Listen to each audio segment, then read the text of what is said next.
I hear you, I hear you, I hear you saying let's go. Fine, we'll go. Illuvium Showcase is here, baby. Oh my gosh, thank you. You didn't have to applaud. You didn't have to applaud. It's so awkward. Please stop, please stop. Welcome to Illuvium Showcase, my friends. We're back, baby, with episode number 20, a celebratory episode with infinite leaks. And on this one, I've got a special guest for you. And that special guest is Dmitriy in the house. Dmitriy, how you doing, buddy? Hey guys, long time no see. This man, if you couldn't tell, he is working 20,000-hour days. And he's going to share some of the behind-the-scenes action he's been working on. You've been namely working on those Illuvial NFTs, correct? Yes, that's correct. Grant been sharing a bunch of those lately in the showcase. So there is a couple of more coming this episode, and more coming even in the future. So yeah, that's awesome. Man, I mean, they're looking so gorgeous. The audience is all about them. And I'm going to turn Grant's feed on. And if we can get Grant's audio, Grant, you're activated. Grant's audio will come through. Grant's been on the go. He's trying to set up a laptop on the fly. Grant, are you there, buddy? It's okay. I didn't think you would be. If he's able to fix the audio, though, we'll be able to get Grant's input. At the very least, let's do some showcase, guys. Showcase 20. We've got videos, characters, designs, environments, and yes, we will have rocks. But in order for us to move forward, it's important that you understand nothing Dmitry says, Grant says, or I say during this episode, nothing the rocks say is financial advice, romance advice, parenting advice. None of that. You guys are smart enough to understand that, though, right?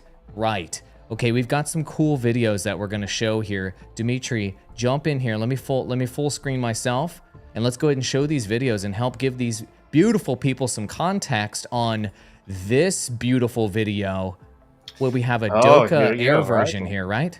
Starting with the NFTs, okay.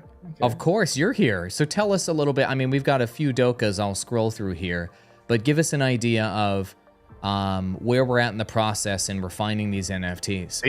These guys, finally, I am happy to call them, is done. May come back to these guys like later on to do like final color correction tweaks, but regarding the work that's required from the team, it's all done. And these guys been a bit of the tough as he's looking to get it done, you know. There've been a couple of processes that we had to go back and, you know, just fix a couple of things, and like for some reason they've been quite a bit with these, but we did it and it's looking amazing. Everybody's loving it. Jim Barino says the fur looks incredibly detailed, so the details are being noticed here. The fur looks insane indeed. This one is fire that I just showed here. A moment ago I showed earth, stage 2, and then this one was air. My favorite is earth, but just because purple is my favorite color. And we also have to show everyone nature. This one's just that green on green. Somehow the green on green works. How do you make those colors work, man? A green character on a green background with a green face and green hair, yet somehow it's popping your eyeballs out. How do we do it? It's tricky. Sometimes it is tricky, like very tricky. And like with this couple of characters, it's not really working that well. But man, like having such a big team of experts that know like what to do with that, it's just makes my job even much easier. That's awesome. And now we also have this elk stage 3, and I know that you guys were working on improving it. Yeah, exactly. You're making some. This one is not. We are not that happy, but it's still looking pretty good. You're not that happy with it, so help everybody understand. You know, obviously, hashtag not dog shit. You guys want everything to be absurd levels of quality. People just looking at this at first would go, wow, that looks amazing. What is it that you're planning on doing to improve this NFT? Yeah, well, it's literally, I agree with what Grant posted in our private chat. You saw the comments, so like the horns are a little bit too bright, you know, like I'm gonna tone that down. And the whole shape of the body is not reading well just yet. So you see like in front of the camera, like on the neck especially, there is a lot of darkness happening. I'll just move the light a little bit more forward to kind of wrap the light around the neck a little bit more to, you know, like bring the whole shape of the Illuvial in. Got it. And same with the back as well. So it doesn't have enough of the rim light. I'll probably increase that part as well. So yeah, here's like little tweaks here and there, and some of them I probably can do in post, but like I may just go back and re-render it like at some point. Yeah, I mean, people are freaking out in chat over the quality already, so you're already on the right path. I just can't wait to see these NFTs in the marketplace and have this just set the new bar for what these should be like. We've got Mammoth Stage 3. Now, this is a test preview, and I have 2 versions here. This is version 2. So like, yeah, with each Illuvial NFT, we're doing like a very quick 720p, like super noisy test resolution render, because like the whole the final 4K takes quite a while, and if there is any error, any mistakes, then you're just gonna lose a couple of hours of render power, and this is getting a bit tricky, you know. How many rainforests do we have to melt in order to render one of these? Like, how long does it take to render a 4K NFT, and what kind of power let's not get into these echo questions, right? Like how much energy it was a joke. It was a joke, obviously. But how long does it take to render? I'm curious about that part. They vary quite a bit. So for example, this Mammoth is about 6 hours on 10 machines, on 10, like the render farm that we got. And you know, like if I would render it on single machine, it would never finish. That's why we bought, and that's why we need that render farm. So, got it. To crack through that. Amazing. The colors do look great. The tusks look incredible. The gem, if you will, in the middle of the forehead there, it just all looks amazing. Here is your favorite buddy, everybody, Pistol Shrimp. Just look at those little eyeballs. How could you not love it? Crazy. The little snapping I like of that. the claw. Like I wasn't expecting that all the stage 1 would be so cute. But even this guy, you know, and this was one of the first Illuvials that we've done. So this one looks great. I love the reflective effects on the claws and on the shell. It just feels like a creature you'd pull right out of the ocean. It looks so realistic in terms of the reflection effects. Really awesome work there. Those are NFTs. We have so many more videos to show though, including, I believe this is stage 3 Sloth. Is this Omega here? Stage 2, I guess. Stage 2, sorry. Stage 3 is a little bit bigger. I'm not quite sure, but I believe it is Omega. Yeah, I think it's Omega 2. It looks like it's a ensnaring ability. It is Omega, yes. It is Omega. Okay, got it. Yep. They want Atlas. Okay, well, I'll show you. Like on top of that, there's like another animation will be added. So like not right now, but there is already a conversation happening, like to lift up the character up in the air and have a stunt animation on the Illuvial that's been affected. So like I see. A bit of a pop-up, like the vines lift them up a little bit so it feels a bit more impactful. Yep. You know what? This reminds me of the Entangle ability that the Keeper of the Grove used in Warcraft 3. Anyway, it's a very specific reference to the best video game of all time. So I guess that's a good comparison to make. And then here, who are we looking at here? Is this Poodle Moth? Here we go, Poodle Moth. Yeah, stage 3. Stage 3, and it looks like he's sort of kind of carpet bombing, if you will, with this Omega ability in a straight line, dealing fire damage. Yeah, very cool. And it looks like there's some lingering fire VFX on the ground. To your knowledge, is there damage over time in the path that the fire is left behind? I believe so, yes. So like it's literally like a like firewall, whatever it's been affected by that. I see. Gonna have some damage. Man, people are loving it in chat. This is a showcase. This is why you tune in. You get a sneak preview behind the scenes with the people making it. Is this stage 1 then? This is stage 1, yeah. I see. A little bit shorter. Danger. Mm-hmm. It's really cool. No audio to share with everybody. It's just a visual today. But that Omega is really cool. So it looks like these poodle moths going to be very position. I mean, all of the Illuvials are positioning dependent, but this Omega is going to be especially positioning dependent. If that attack moves across in a straight line, and you could just flat out miss with this one if you botch your positioning. Yeah, Jose's on the same page with me. Imagine the strategy opportunities. Exactly. In a PvP, right? Oh my goodness, yes. I mean, I feel like that. I see an esports moment here. Poodle Moff Gideon, you win. You win the comment contest. He's on fire! All right, perfect. Let's move on to the next video. Now, we've had these sort of kind of drop-in animations, if you will. What the heck's going on here?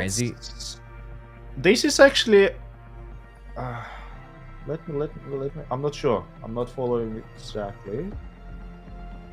It looks like he's So incapacitated. like this is the stunt animation for the sloth, for the sloth Omega. Oh, I see. I see. Those roots gonna lift the character up, and here we go. Like it's gonna be stunned, hanging in the air. Got it. He's gonna be hanging in the air. I see what you mean. So when we see these, I'm sorry, I'm gonna play it right here. When we see these roots coming across and affecting the enemy Illuvial, that is going to result in the other character being suspended in midair, more or less like this, work in development. Hey Grant, we can see you, buddy, and I hear some rustling around. Say something, Grant. I'm here, but give me a second. I'm just getting the audio shit. I updated drivers before the stream like an idiot. So dumb.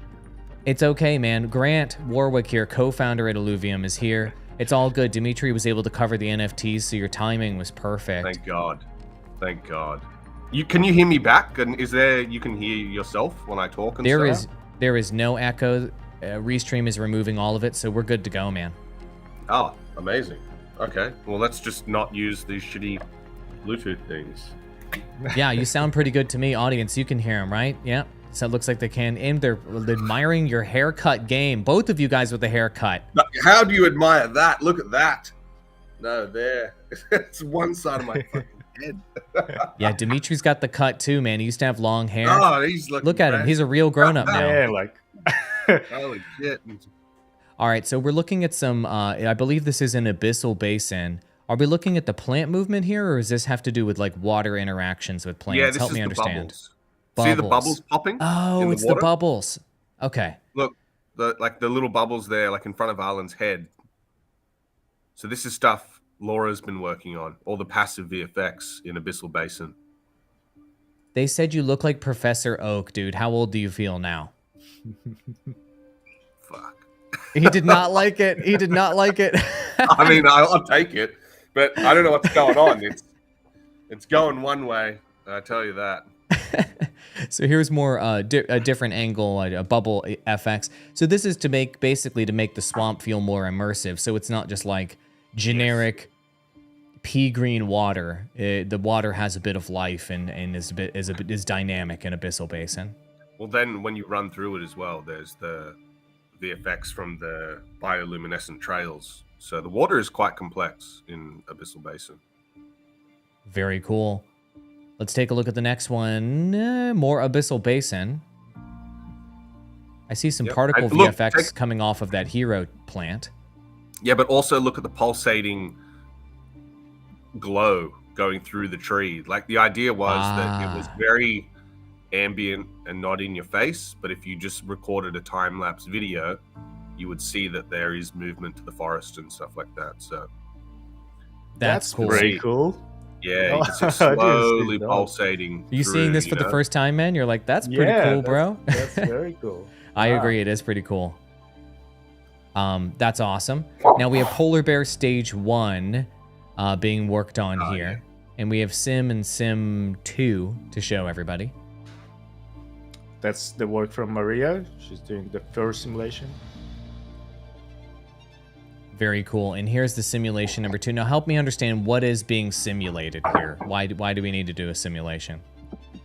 You see, like once it's shaking its head, the fur jiggles back and forth. I see. So here we go. 1, 2, 3. And I on see. the neck. Yep. Like if it's not simulated, then the strands will just follow exactly the direction without the inertia. Right. You can't put that comment up, but I want to drink it. Don't. I can't put the comment up. Your name is not politically correct in 2023, but nice comment. All right, cool. So it's a physics simulation. I have no idea what this is. I was trying to guess. Are we saying what this is? This is a totally new formation or area I've never seen before. It's just not textured. This is the rainbow-colored salt pools in Halcyon Sea. Oh. So they've been updated now, and by Arthur. Lorette worked on a first version of those, but obviously, so the two regions going out in the next beta are Brightland Steppes and Abyssal Basin, but the art team is still working on some of the final assets for those other regions that are coming up after Brightland Steppes and Abyssal. So we're refining some of the last set dressing assets for the pools, and they cover a large area of the level, so we've just updated them a little bit. Got it. So like the IZ players already know what it is. Yeah, looks like some people are like, Salt that's pools. Halcyon Sea. You don't need to see seashells and bright colors to know it's Halcyon Sea. You're a real fan. I have to pull up this comment. It's timely. That's Cocaine Bear. Hilarious. We don't endorse drug usage, but it is a timely reference. You've done well. All right, this is a video that we created that I wanted to share with you guys. People have been asking for Atlas NFT animations or whatever, and I just want you guys to know we made this video series. Dmitriy helped us with it. Thank you very much. Andy Kang was the editor on this. Our sound team contributed to it, and our plan is to make an Illuvial preview video for every Illuvial. Cool. And now that we have this template, it's going to show off their strengths and weaknesses. It's going to show off their abilities, biology, interesting facts, their attacks, all in one video format where we can plug and play all these beautiful NFTs and gameplay that the team is creating, and then plug it into this series. And the idea is these will be the kind of official videos for the Illuvials to market them, and then to send people to the Illuvidex if they want to learn more, and maybe even buy those Illuvial NFTs down the road. So I wanted to show that off and show that's a team effort there. Folks like Dmitriy contribute some of the key assets here and help us develop these videos, and then it's a real team effort across departments to put together marketing materials like this. So anyway, I'm proud of this one. And the only thing I don't like about it, the more I see it, is the scan line through Atlas. Yeah, the scan line in that last section, it was to stylize him so he could look slightly different than the other versions of him throughout the video. I think we could remove it though. All right, well, we'll keep that in mind for future ones. We won't scan line them. I'll make a note. But there you go. So that's our video leaks for this episode. Cool. And unfortunately, guys, I'm so sorry to give you this news. We have infinity image leaks. And this might be, Grant, in the history of this show, this is episode number 20. Congratulations. You've withstood talking to me for at least 20 hours. These skin leaks that you shared with me might be the best ever. So everybody, I hope you're ready, because you're about to see some of the coolest images. I don't think they are ready for these. They're actually so unbelievably good. I don't think you guys are ready. So let me put myself up big screen here. Let's take a look at these skin leaks. We have infinite skin leaks. And I'm just going to go through them. We have so many to go through here. We have Drop Bear. The inspiration, obviously, are the Illuvials on the right. And now these are not guaranteed to be released, right? These are just concepts that we're vetting. What's the context on all of these as we go through them, guys? Well, they've been going through iterative updates in the concept art team. Roger's been working with the team getting these all finalized, because for open beta, we need the Mozart skins and the suit skins. So that's why we're pushing so heavily on skins at the moment, and why you're about to see like 30 different various skins. You know, nearly all of the Mozart stuff is done in game, and I'm currently working on the male suit with Cantemir. And then we're going to start doing all of this for the Ranger suit for the male and female. Okay, excellent. So this is an elk stage 1 here on the left. Looks amazing. The antennas, always awesome. And look at the Ador back legs view, so it's showing some variations. This one's one of the coolest ones. Take a look, guys. These skins are just exquisite. Let me know if I pull one up, that a Grant and Dmitriy, that you're 100% guaranteed to ape into and try to acquire. That one right there. All the stage 3s look so epic and look so distinct and defined. It's incredible. So cool.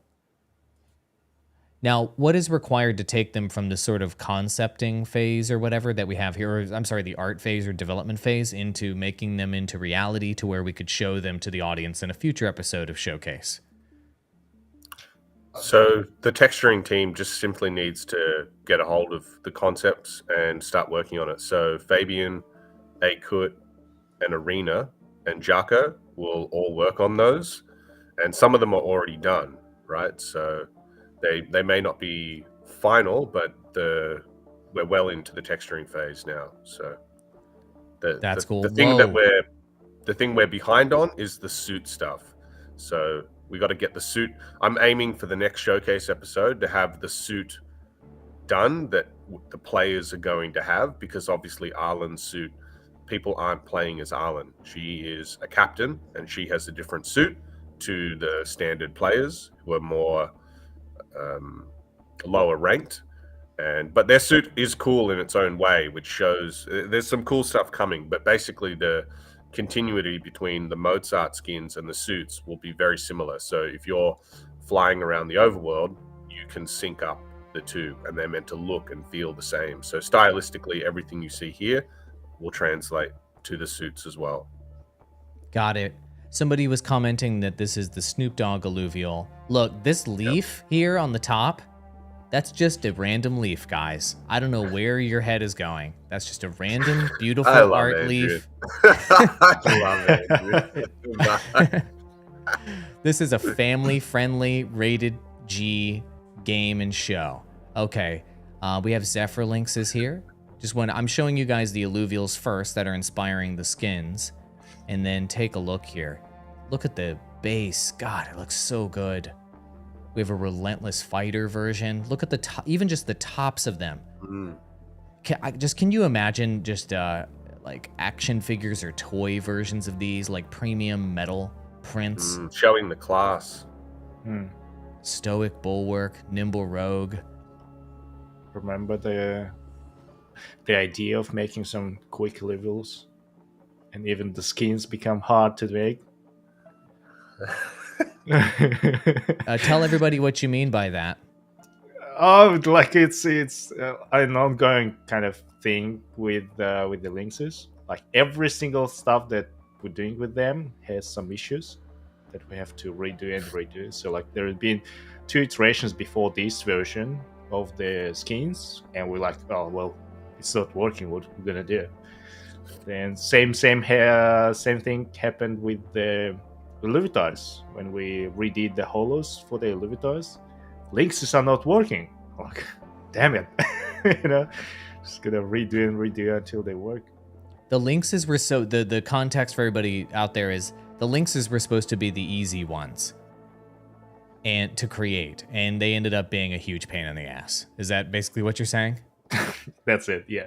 Okay. I think it'll be rewarding though, right? Because Aaron's theory behind it was to make something like Eevee in Pokemon. And Eevee was Pokemon had the cool ability to make certain Illuvials different. Certain Pokemon different. Like a different way they worked. And we have that with Illuvium too, like with certain Illuvials like the Squizzline, keeping their shock affinity the whole way through. The Lynxes having all base affinities and classes, but no composites. Like there's collectability in the fact that you've got subsets of alluvial types. Got it. Yeah, the varieties there are incredible. And I love that we're taking inspiration from Pokemon. I mean, there's a lot of things they've done well. And obviously, what we have is very distinct and adult, but you're right. They're so memorable. Even the variations of similar Pokemon are memorable, and so are our designs. Wow, I think so too. This one's awesome. This is Nature Links. Wow, this one's. I didn't really look at these as I loaded them up. I kind of wanted to really take a look here with you guys. Take a look at the design work on the between the green and the darker green colors on the legs on this Illuvium, in the wood artwork on the legs. Come on, y'all. I love it, man. I love the wood on this like extremely technological drone, and then having a wood texture on there. I love it. It's so unexpected and strange. It's so cool. The thing I like is that you can go through the process of collecting all of the Illuvials first, figure out what you like, and then once you've caught the Illuvial team you like, it doesn't end there. You know, people were wondering for ages, what do you do once you've caught all the Illuvials in the game? And skins is the answer to that, you know, because it's just as hard to get the skins as it is to get a completed line of Illuvials. So the longevity is there, and I think the reward, that the fact that we put so much effort into the skins, and it does give you that, if you're a streamer, that bragging right that you didn't need to get the skins, but people know that they're difficult, and we have given it as a stretch goal for the longevity of the game. That totally makes sense. Take a look at League of Legends as a great example. Skin equals win is the thing that everybody says, and just getting various skins, and same thing with Dota too. Getting various skins for, you're playing the same character as everybody else, but there's 6, 10, 12, skins, and some of them are the legendary ones, and people will pay any amount of money to have that skin because they love the character. They're going to be spending so much time with it. It's absolutely worth every penny. And it's a flex. If you get it in season 1 or whatever, and now you're on season 8, all the noobs that are coming in weren't there in season 1, and it matters. Did you guys see that news story about the CSGO gun skin that went for $160,000? Really? Yeah, in CSGO, somebody bought, and they don't even own it.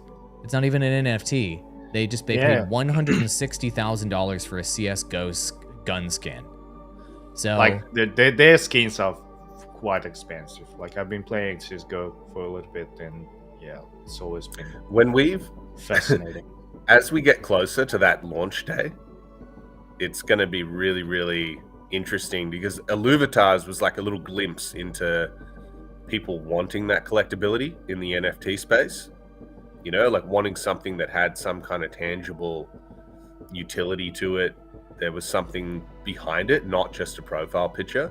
And I think the game is going to just absolutely dwarf that. You know, I was excited for IlluviTars, but the launch, that first day, that first 10 minutes, the Discord's going to be going schizo. Everyone's going to be losing their shit. There's going to be so much stuff happening across streamers everywhere. YouTube videos going up. It's gonna be wild. I mean, everybody's been they'll have been waiting for years for this, and they will have typed "win" in about 1,000 times. This is Water Links, by the way, and that moment's gonna be glorious. God, I totally agree. That wow. God, you forget it sometimes. It's I hope the two of you survive to get there with the 70,000-hour days. Look, Dmitriy is working a lot harder than me at the moment, and you gotta give him credit for blasting out all these NFTs, because they're looking so good. Yeah, they look bananas. I think it's unanimous reaction is that these are. I missed it at the start of the episode, but the NFTs are just ridiculous. They are. Can you imagine that people pay up to like $100,000 for a picture of like a shitty looking primate? And we're going to be generating these AAA assets that people can use. So many with Illuvium. I think it's going to be, whether people realize it consciously or not. I keep saying this. This is Penguin, by the way, everybody. We really are going to set the bar to where after people experience what the quality of our NFTs and the art and the look and then the utility of them, it's going to be really difficult for them to go do any other NFT stuff. It's going to feel like they're going back to the Stone Ages when they interact with something that's just a JPEG. But even if they can, it's going to take them years just to catch up, and then we're already years ahead of that. You know, we will have done something psycho, like create 2 more games by then or something. You know what I mean? Like, well, I can't keep stressing this enough. There's technically no reason. Eventually, you run out of stuff to render, right? We've got this render farm. We've got $1 million render farm with 1,500 cores. That was purely there so that Dmitry and I could render out the NFTs in time, because we're rendering them 4K, 300 frames, 5-10 different iterations per one to get out the door. But once that work is done, the game doesn't just stop there. You know, we don't just go, all right, we're done. We hire, using the success of the game at that point, the goal from there is obviously hire a team of people who can take the animation department's work and use those scenes that we've set up in the NFT space for things like the alluvial previews that you're doing. And we do an overhaul of those at some point, you know, where we show all of their attacks pre-rendered in V-Ray. It doesn't just stop. We do promo videos for the Illuvials. If an Illuvial is highly sought after in the game, like that CSGO skin, and we want to make promotional material with that, we don't just have to take it out of the game anymore and do shitty in-game screenshots and videos. We've got this AAA film quality Pixar level asset there to go do promo with. So to build the lore out in the game, what if the writers come up with a short story that's like a 10-second clip of just revealing a character's personality type? We just import the animation into those NFT scenes, and then bang, we've got a window into a photorealistic representation of the Illuvial ready to go. That's wild. I just want to take a quick moment, everybody. Look, this is the Stage 3 Mammoth. And look at this mother effing skin right here. This is the top view of this Stage 3. Look at this skin. This one's the best one we've seen so far, in my opinion. That's very good. My God, is that cool? That's very good.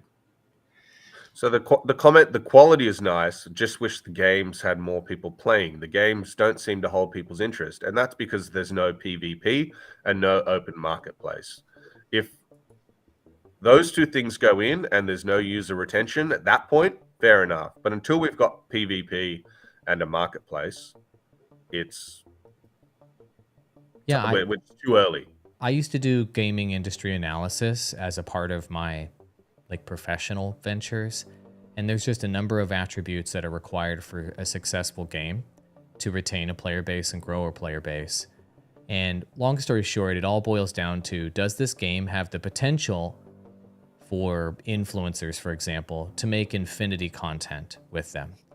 And things like PvP result in people being able to make infinity content and have infinity experiences, because the experience of playing other people obviously varies every match. And then with us being so prolific in the amount of skins, collectibles, NFTs that people can get, the progression is so deep. The updates will be so deep and so frequent. That also allows for tons of replayability. And then there's, as we've discussed before, the entire meta market economy game on top of that, which is essentially its own PvP game too, just like real life when you're trying to make money in the real world. This all results in basically infinity content, and for people to experience and to create around our games. That, to your point, that's when this concept is fully realized. Wow, look at the rocky, craggy legs on this one. That is so cool. That's wild. Andrew's descriptors. Actually, craggy legs. Look at that left leg. Is that not craggy? I can't, dude. I've said it a million times to people. I cannot wait until we have a world championships and you're hosting it. I think it's just destiny. This is destiny. I agree. I'm sticking around for that, everybody. Thank God. Look at that craggy leg, man. That's some hot stuff right there. This is Monkey Fighter. Chat, I want chat to tell me. Put it in chat so far. Which skin has been your favorite so far? I just pulled up chat on the screen. This was Monkey we sh- Fighter. I'll go back and review. We have more, by the way. This was Monkey there's one Empath, coming. The Mammoth, Dodo, Anteater, Penguin, Lynx Water, Lynx Stage 2, Lynx Stage 1. Do you see how much freaking work this team has done? This is insane. Lynx Nature, Lynx Fire, Lynx Earth, Lynx Air. Who are all these people making these? Komodo, Elk, Drop Bear. I think that was the first one that we saw here. Which one is your favorite so far? God, people are freaking... I see a lot of Mammoth love there. Lynx Fire, okay. Penguin, of course. I see the Penguin love. Squiz has not been shown yet. Shut up about Squiz already. We love him too. God. Squiz can't be on everything. The Tree Kangaroo Stage 3 outdoes the Squiz Stage 3, I believe. It, to me, when you see it, I think the Tree Kangaroo Stage 3 skin for Mozart is just ridiculous. Wait until you see it. Okay. Here, I think we left off with Monkey Fighter. Thank you all for your opinions. Lots of Drop Bear love. A lot of variety. Okay, I'm very happy that your comments, thank you for bringing them up. I just wanted to get a survey there. Your comments were varied. There were a lot of different answers. There was not one definitive winner. That means that we're doing a good job creating distinctive characters that will appeal to a wide range of people. That's one mean-looking monkey, friends. Monkey Rogue, here's Stage 1. Very cool. It almost looks like facial hair under his nose, huh? Or is that like supposed to be like chest hair right there or something? What is that?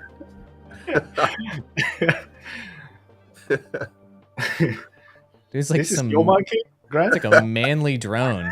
I guess it's like it's supposed to be like this chest hair right here, right? And that like V shape of the chest hair is like right here on the drone, man. That's that's kind of freaky, man. I love it.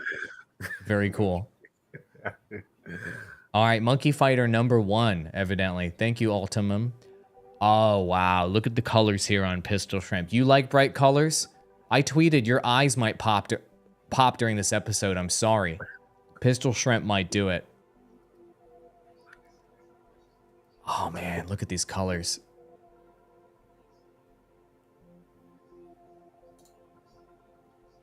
Grant, dude, this crack team of artists and creatives we have working on this game is just nuts. Look at the top view on this thing. Like, put that on a freaking necklace right there. Put that on a keychain. Let's sell it right now. A Mozart keychain would be cool. Yeah. Skins for Apple AirTags. Put that on top of your Apple AirTag. All right.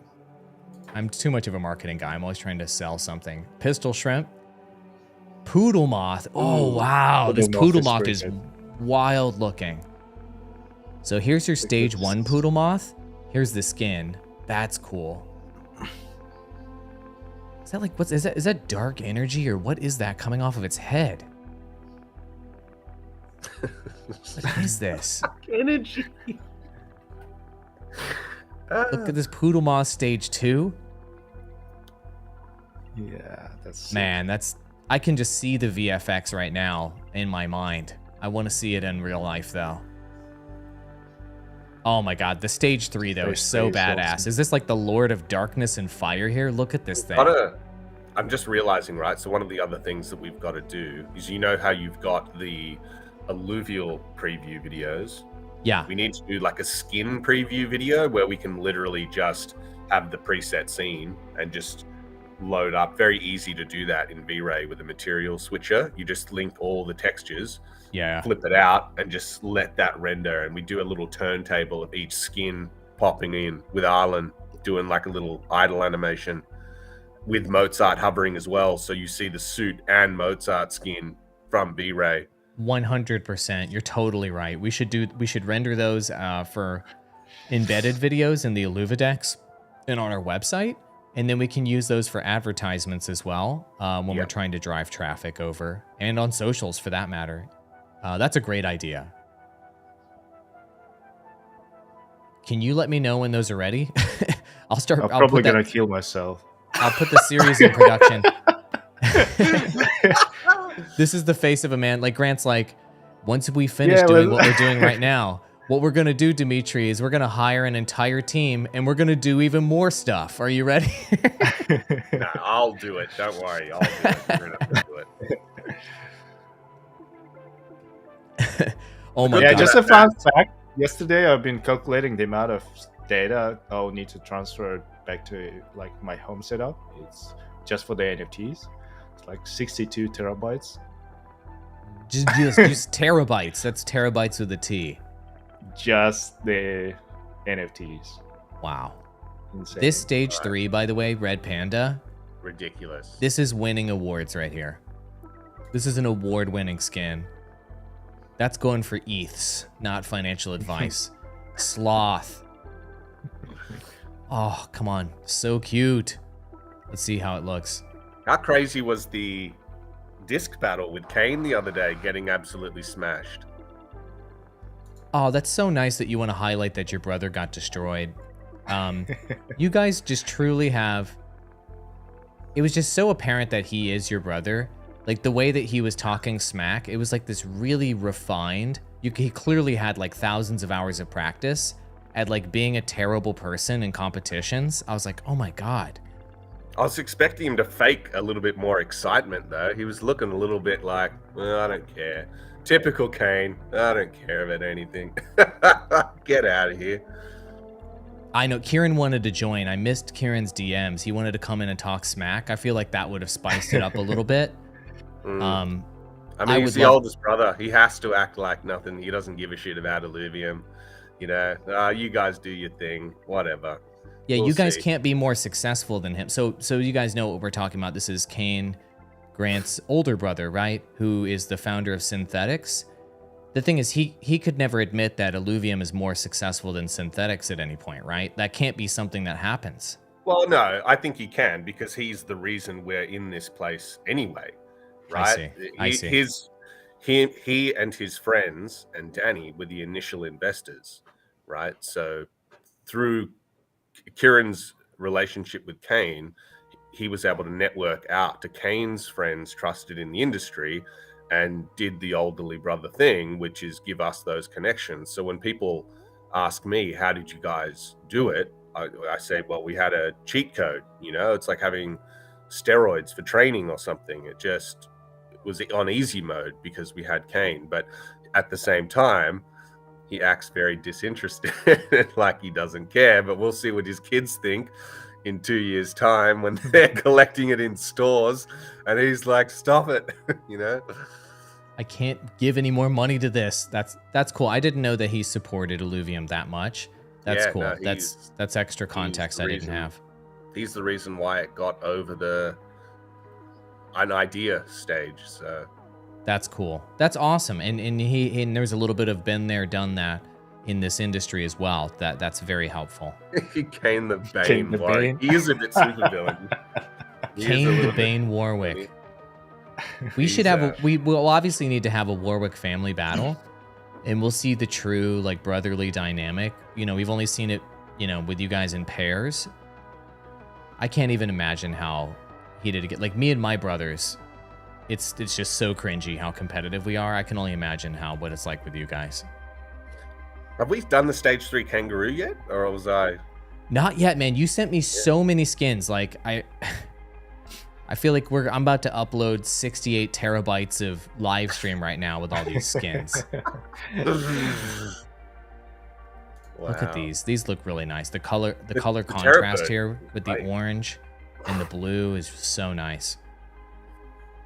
Look at the little ball of energy up there too. So, well, I guess it's like water. Very cool. Yeah, this is what's the name? I forgot the name. It's Tiktaalik. Tiktaalik? Yeah. Yeah.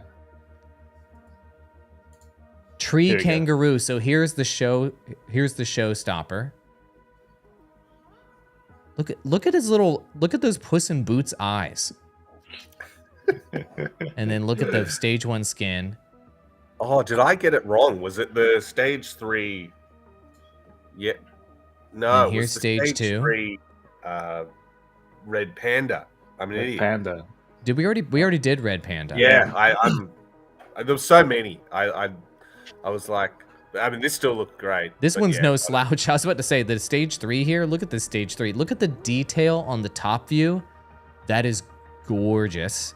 That's like a California hippie's dream right there. And then look at just the beautiful swirl design and the VFX popping off of this art. The arcing electricity up the antenna is effing nuts.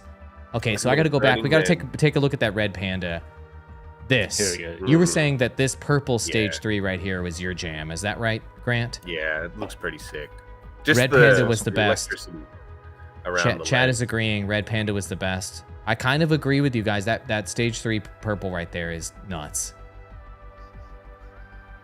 Is it Ophisto, the stage 3? That one was, I think overall for me, that was the strongest one out of all of them. Yeah. Oopsie, I just passed a couple. Sorry about that, everybody. Tree Kangaroo, here's Turtle line. So Archie, Arcos, and Archelion. And then look at the top. So cool.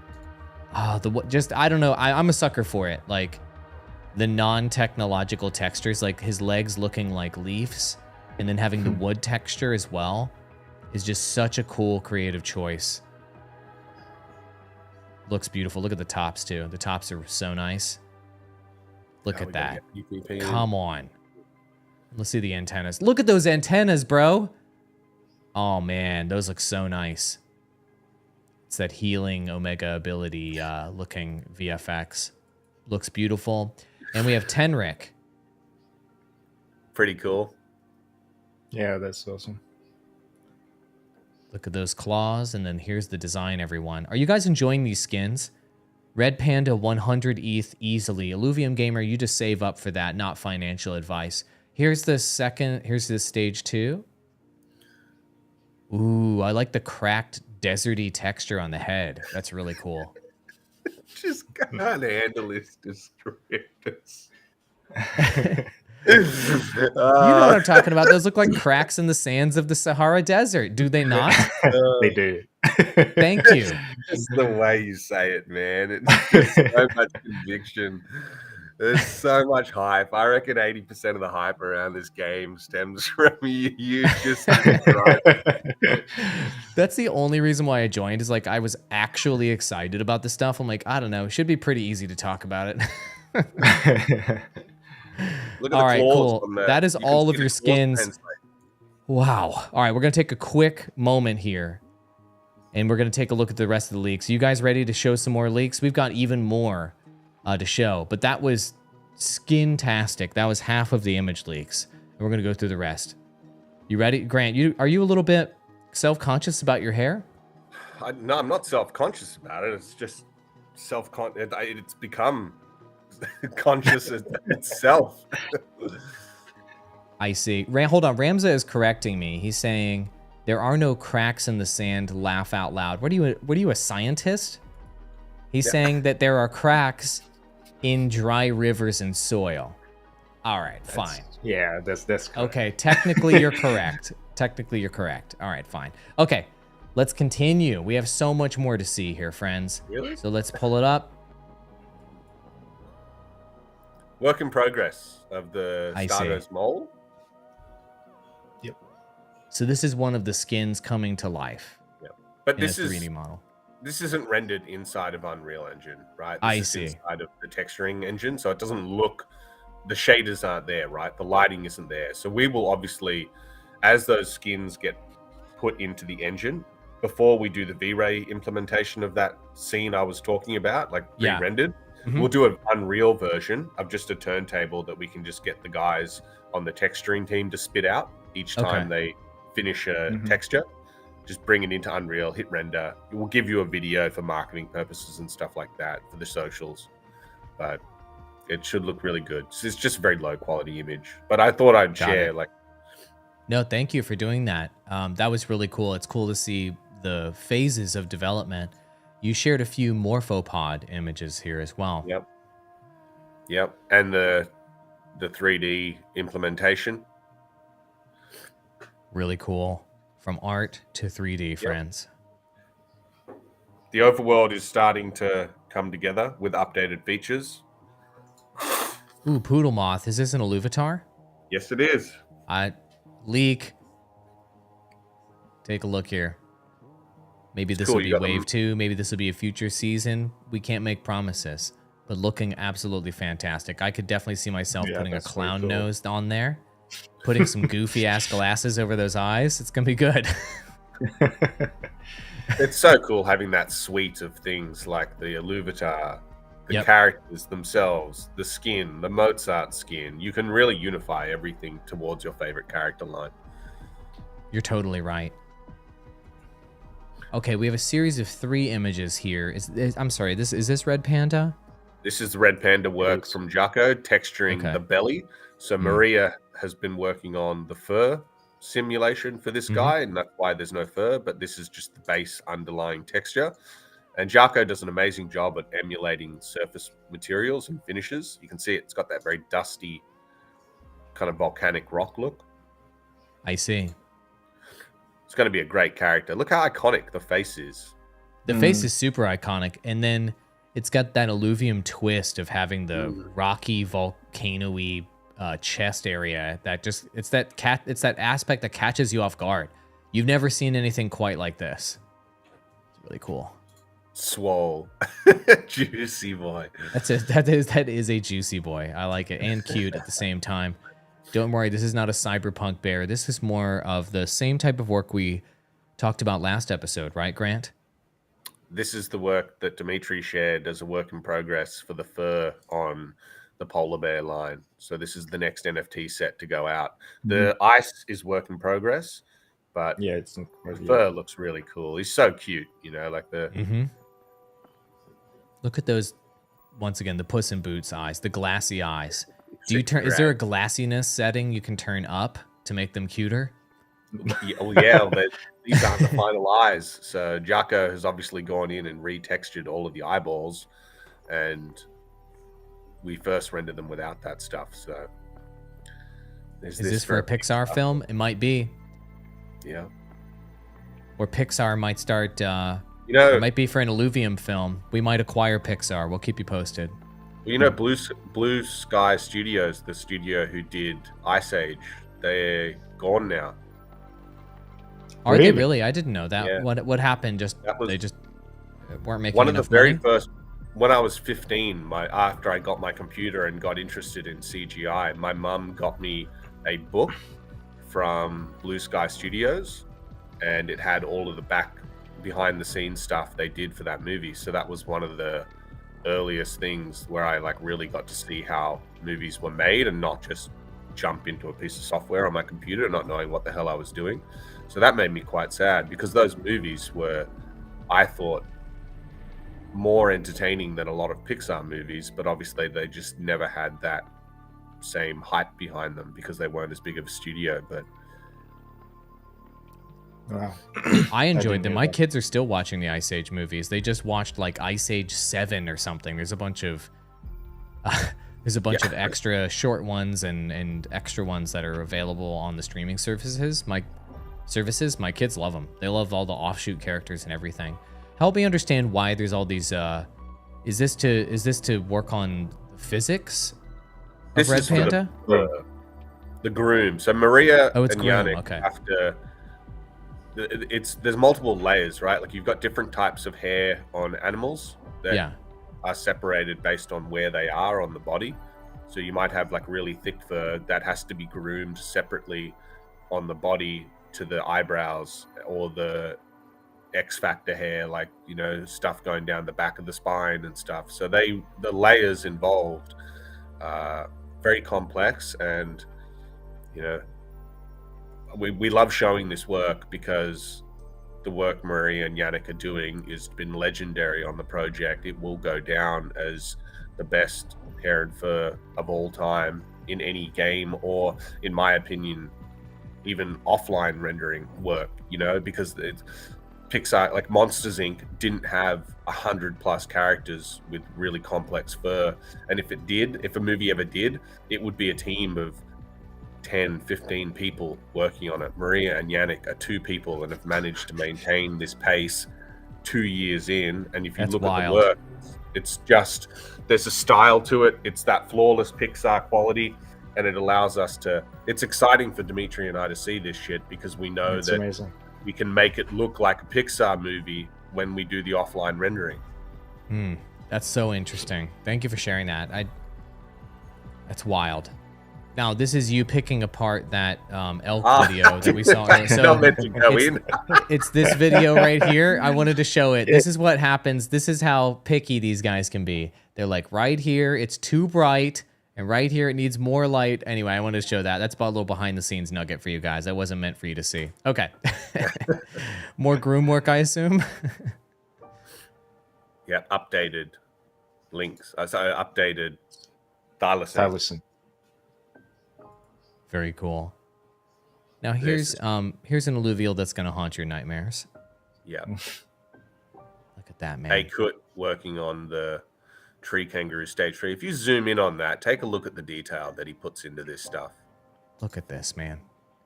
Look at the claws, like toward the tips of the claws, the textures extending off the fingers onto those claws. That's wild. High-res, literally painting in fur fibers so that when it goes to the fur and groom, you've got that streakiness in the fur. Man, look at the detail on the tail, dude. This is a really... Is Tree Kangaroo Stage 3 a Tier 5? I don't know. Not sure. It's a Tier 4 or it's a Tier 5 character. It's a very powerful character in the game. Very rare, so... Wow, that's so bananas. Nightmare fuel for you. You're right. It's too late for your kids. Don't let your kids watch the show. All right, we've got environment stuff. And at first, when I saw this, I was thinking, oh, it's Halcyon Sea. But it's not. No. The color palette here was deceiving to me. But this is Abyssal Basin. Yes. And without any of the moss scattering on the floor, which will give it the sense of scale. Right now, we're in the set dressing phase. We haven't gotten to doing those final details like moss over the floor. But this is work from Sean, who is, you know, we've said a million times, has been doing that grueling work, making sure all the displacement maps and texture maps for the Illuvials are perfect. And now that he's finished doing all of those updates, he's now working on the environment and updating all the environment shaders for the plants and making sure that the specularity and roughness of the materials in the game is optimized. So if you zoom in on the floor there, it might seem subtle, but there's a certain specular quality to different areas of puddles and things like that reflecting. I see. That doesn't just magically happen. Someone has to manually go in and paint where the floor is more reflective or specular and rough or shiny. I see. And he's now going in and doing that. And he's got a very, very good eye for material structure. That's his job. And so now that he's freed up on all that grueling work that, you know, he doesn't get enough credit for, he can start doing the really artistic stuff and polish the game and give it that AAA look. That's really cool. Help me understand, and maybe this is too complex of a question, but whenever we enable things like RTX, like reflection technology and what have you, how does that get implemented and how is that used for some of, as soon as you talked about floor reflections, I immediately went toward my NVIDIA marketing for RTX. So how does that process work? Where we do the manual work of creating these environments, and then how do technologies like that help bring them to life? We actually don't have, we've decided against using ray tracing in the game because it's we're already a PC game, right? So if you go from being a PC game to a PC game trying to support the highest settings, it's typically, it would be possible for us to support ray tracing and do it, but it doubles up the work using the workflow we're using, which gives us, we're using a workflow that gives us the best graphics possible for the largest range of computers possible. That's the goal, right? We don't have the luxury of 500 people on the team and a team of 30 people working on optimizing and implementing rendering features into the game like other studios would. So we've had to be very intelligent about the way we go about things. And we actually ended up getting, we feel, because the game's stylized, just as good a result baking down the lighting as we did from ray tracing anyway. All the same the visual look and feel of the game doesn't change. We're not trying to be photorealistic, so we've gotten away with it. And as people found out in the beta, even people who thought their computers weren't going to be good enough to play it was still able to play it, which is a huge accomplishment for us, because that actually wasn't my intention. That was Aaron coming in and saying, no, it has to be optimized. Like, you can't get away with just throwing a 3090 at the game and say, go do that. He pushed very hard to optimize it, and it's another reason why, if I was in control of everything, it wouldn't be a good thing, you know, or Dmitriy and I, because we want the best quality possible. But to make a game like this, you've got to balance out certain features, and that means we've done a lot of optimization. And you got to give credit to the team for being so good at getting the game looking this good while still being performant on low-end systems. It's something that you just can't really put into words unless you know game development. You know, I'm sure anyone who's worked on a AAA game, when they play Illuvium and they see it running on the specs that we see it running on, they'll know the work we put in. But just the average player doesn't know that. But you know, we're trying to hit as many people as possible with this game in the PC market. You know, if you have a PC and you're a gamer, you should be able to play the game. That's basically the gist. Man, that's great. I mean, if we're going to be the game, and as it stands right now, we're the only game I'm seeing in the market that has a chance to reach millions of players. We need to make it accessible from a hardware standpoint, 100%.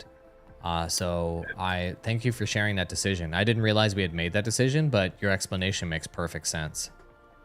You can see the amount of work, the moss, and, you know, Abyssal Basin's a wet region. It's meant to feel wet, right? Like, it's not dry. So you've got to update all the materials to reflect that.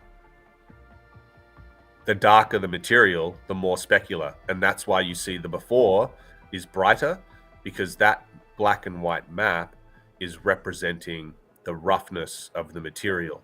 So as you go closer to white, it's like blurring the reflections more.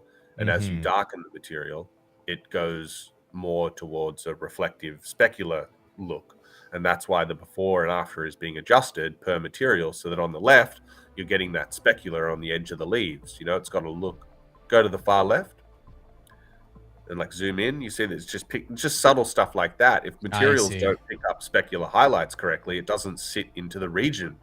And you saw how many thousands of assets we had in the production phase of Showcase early on. They've all got to be going and updated, and that's what Sean's doing. So once again, it's a job that probably isn't credited enough, but gives the game its AAA look and balance. You know, things look like they sit in the right places. All of those details. Yeah, they're like Illuvials. All of the plants in the game, that we treated them like Illuvials. They went through the same pipeline, minus the animation, which technically now, you know, Greta and Gezu worked on the physics system for the game, and now every single plant has that interactive physics component with wind. They're like Illuvials, you know, like the amount of work was put in. That's so cool. Thank you for sharing that context. We don't need no stinking ray tracing here, guys. The team is hand optimizing every texture to make it all perfect. You don't need to drop $16,000 on an RTX 4090 Ti. A lot of image leaks. What's that? A lot of image leaks.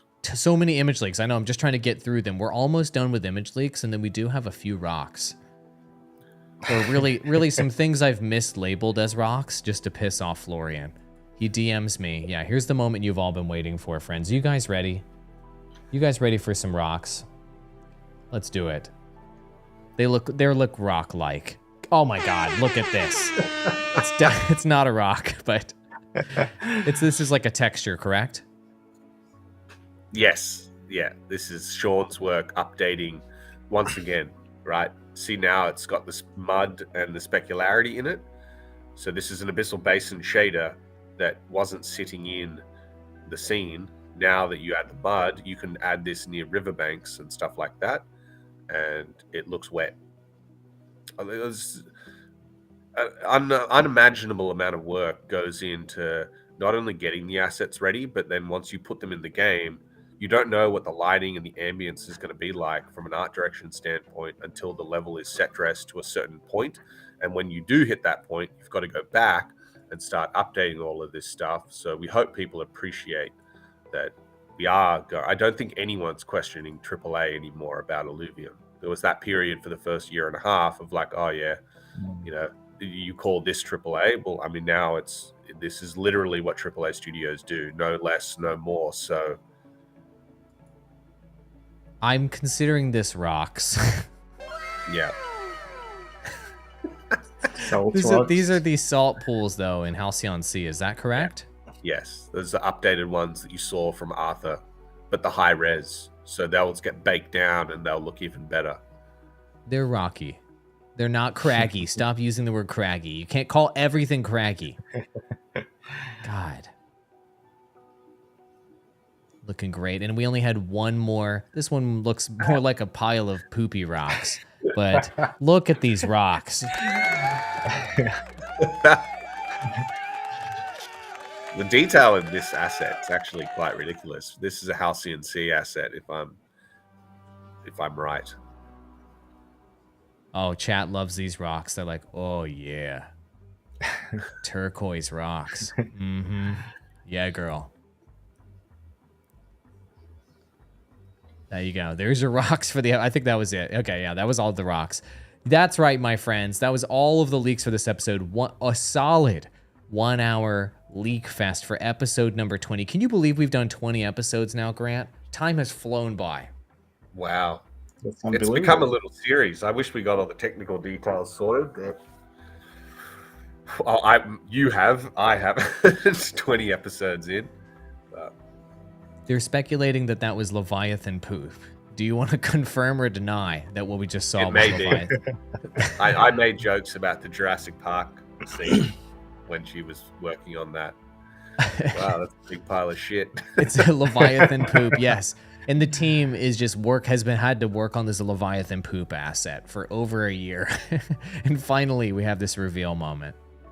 Perfect. All right, guys, that was fantastic. Any closing thoughts, Dmitry, that you want to share with our audience before we end this episode of Illuvium Showcase? Nah, not really. I'm really mind blown at the moment. So, yeah, we'll keep building. Thank you for all of your hard work on the NFTs. Just millions of people are going to enjoy them, and we really appreciate you putting all the love into those. You can see the work, man. We really appreciate it. Grant, do you have any thoughts that you'd like to share, other than the fact that you kind of do look like Professor Oak? You got to check memes in the chat next time. I forgot this week, but we will get memes. We could do like a whole meme section next time and just catch up on our memes. You want to do that? Perfect. That sounds good. Chat was disappointed there. They're like, you need to pay more attention to the meme section. You're right, we do. That's really good feedback. All right, I'm going to boot you guys out. Dmitry, get some sleep. Grant, thanks for joining me. And I'll see you in episode 21 next week, everybody. Adios, guys. See you guys. Easy. Thanks, Andrew. You got it. And Grant gave me a song for all of you guys to enjoy as a bonus leak here at the end of the episode. So I'm going to pull up your chat, and DJ Andrew Wall, that's me. I've got some Brightland Steps music I'm going to DJ for you. Let me crank it up a little bit here. And you guys should be hearing this. There it is. Let me turn this one off. I'm going to crank it up, and you guys enjoy this music here at the end of the episode. Adios, everybody. Thank you so much for watching Illuvium Showcase, and we'll see you in the episode next week, my friends. Goodbye.